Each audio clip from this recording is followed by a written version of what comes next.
Le Grand Matin Sud Radio, 7h-10h, Maxime Liédot.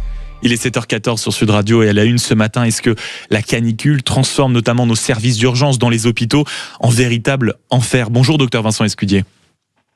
Oui, bonjour Maxime Liédot. Merci beaucoup d'être avec nous ce matin. Vous êtes le chef du service des urgences de l'hôpital de Langres. Ça fait plusieurs heures que la santé est au cœur quand même de toutes les préoccupations. Vous, de votre côté, simplement pour commencer un peu notre discussion, comment ça se passe? Le point sur la situation. Alors juste une petite modification, je ne suis plus chef de service, j'ai démissionné suite à des conflits avec la direction avec laquelle on avait beaucoup de mal à développer un peu des projets. Pour ce qui est de l'épisode actuel, ok, non mais pour ce qui est de l'épisode actuel, c'est vrai que c'est une véritable fournaise. Je travaille dans un territoire qui est plutôt très rural, hyper rural. Et alors, paradoxalement, ce qu'on entend, enfin, on n'a pas une explosion d'activité sur les services des urgences.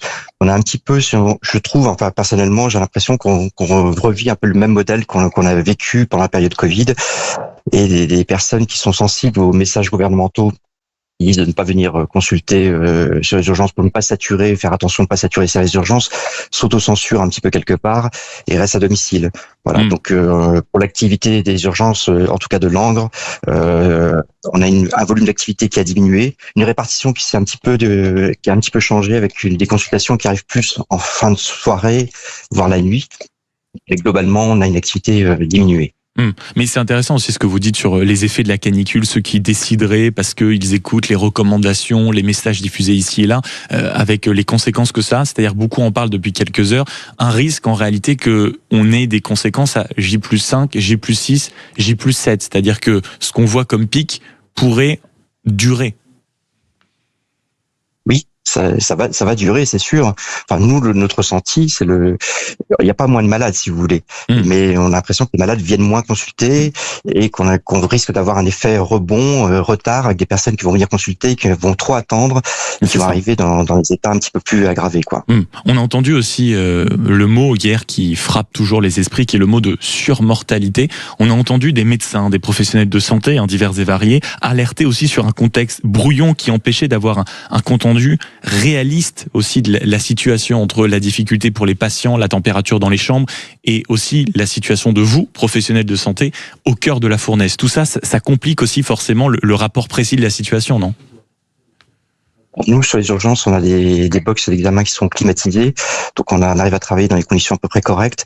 Par contre, c'est vrai que quand on est obligé d'hospitaliser des patients, d'ailleurs qui viennent souvent, alors ils viennent moins souvent, mais quand ils arrivent dans des états un peu plus préoccupants de déshydratation, et quand on est obligé de les prendre en charge et de les hospitaliser dans les services de médecine dessus, ils sont pas climatisés. Et il était choquant de voir un petit peu finalement que tous les hôpitaux avaient le même système D, à mettre des couvertures de survie sur les fenêtres et tout, mais ils ne permettent pas de réguler la température. Et quand je suis intervenu plusieurs fois pour les interventions urgentes dans les services auprès de patients qui souffraient de cette chaleur, justement, j'étais quand même choqué de voir des températures qui dépassaient les 33 degrés dans les services de soins, dans la salle de soins, et quasiment 36 degrés dans certaines chambres d'hospitalisation. Vous, en revanche, docteur Vincent Escudier, même si on entend bien quand même que dans l'hôpital, en l'occurrence ici, la température a un effet évidemment sur les patients et leur maladie, vous n'avez pas encore eu de mort dans votre hôpital uniquement dû à la canicule? C'est très difficile à dire. Là, pour le moment, j'ai qu'une vision très personnelle. Il va falloir prendre le temps après de pouvoir revoir un petit peu les statistiques, les registres, et voir un petit peu la surmortalité qu'il y a pu y avoir aussi bien à l'extérieur de l'hôpital qu'à l'hôpital ou dans les EHPAD dans lesquels on intervient. Hier, personnellement, pardon. Allez-y. Non, personnellement, j'ai eu affaire à 3 décès très suspects. 3 décès très suspects. Docteur Vincent Escudier, l'État a débloqué aussi 100 millions d'euros puisés dans un fonds dit de modernisation pour équiper dès cet été des établissements de santé, notamment en climatiseurs d'appoint. Est-ce que vous allez être concerné par cette annonce du côté de Langres? Et est-ce que surtout cela va suffire éventuellement à pallier les manques que vous connaissez déjà? Alors il y a un programme actuellement sur le territoire du centre et sud Haute-Marne, entre Chaumont, Langres et Bourbonne, de restructuration des hôpitaux avec des constructions d'hôpitaux neufs. C'était un des sujets de discorde qui faisait partie un peu aussi de ma démission. C'est Alors, je te demandais dans les nouveaux bâtiments, est-ce qu'il y aurait une climatisation, qui nous paraissait un petit peu essentielle, justement par rapport à ce qu'on avait vécu des années précédentes. Et il m'était répondu que c'était pas la peine, qu'à Langres, on n'avait que quelques jours de chaleur, que c'était pas si grave que ça, et que les nouveaux matériaux des bâtiments suffiraient amplement pour pouvoir pallier à ces problématiques. Donc, enfin, Je comprends. Pardonnez-moi, la situation est quand même ironique, docteur Vincent Escudier, parce qu'on s'est beaucoup moqué ces derniers jours, par exemple, de l'hôpital de Nantes, qui coûte un fric fou, un pognon de dingue, comme dirait l'autre, construit sans climatisation. Vous aussi, du côté de Langres, quand vous avez émis l'idée quand même que la climatisation serait pas totalement inutile dans le contexte où nous traversons, on vous a regardé un peu goguenard. Oui, mais on est toujours un peu étonné. Il y a quand même un regard qui est complètement différent entre les soignants du terrain, qui connaissent un peu les situations, qui ont déjà vécu des situations similaires, et des personnes qui prennent des décisions et qui malheureusement ne l'entendent pas toujours, quoi. Donc, à l'heure où on se parle, toujours pas de climatisation prévue dans les nouveaux bâtiments, on va dire, qui vont accueillir du soin dans les prochaines années.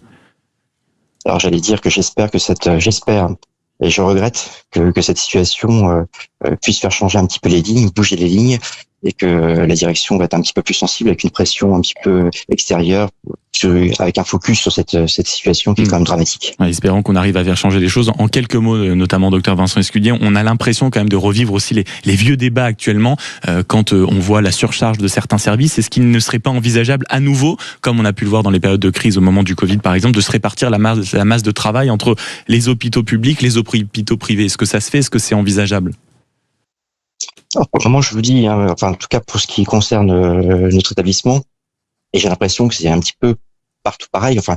Le volume global d'activité n'a pas explosé. Voilà. Donc pour le moment, on arrive à s'en sortir. Je pense que c'est surtout un problème d'autocensure des patients. Et ce que je crains personnellement, c'est qu'on revive le même phénomène que pendant le Covid, et au contraire qu'on ait cet effet décalé. Mais pour le moment, on n'est pas submergé, on n'est pas saturé comme on a pu l'être dans les périodes passées. Mais ce risque, c'est cette angoisse en effet du décalage, et ça vous nous l'avez parfaitement expliqué. Merci beaucoup docteur Vincent Escudier d'avoir été avec nous, l'ancien chef du service des urgences de l'hôpital de Langres, avec là aussi cette situation qui nous fait nager en peine absurdistan, le fait que le nouveau bâtiment ne soit pas équipé d'une clim, mais quand vous soulevez le problème, on vous regarde quand même de manière un peu ironique et de manière un peu cynique. Espérons que ça fasse changer les choses. Merci beaucoup d'avoir été avec nous dans le studio de Sud Radio ce matin, il est 7h22.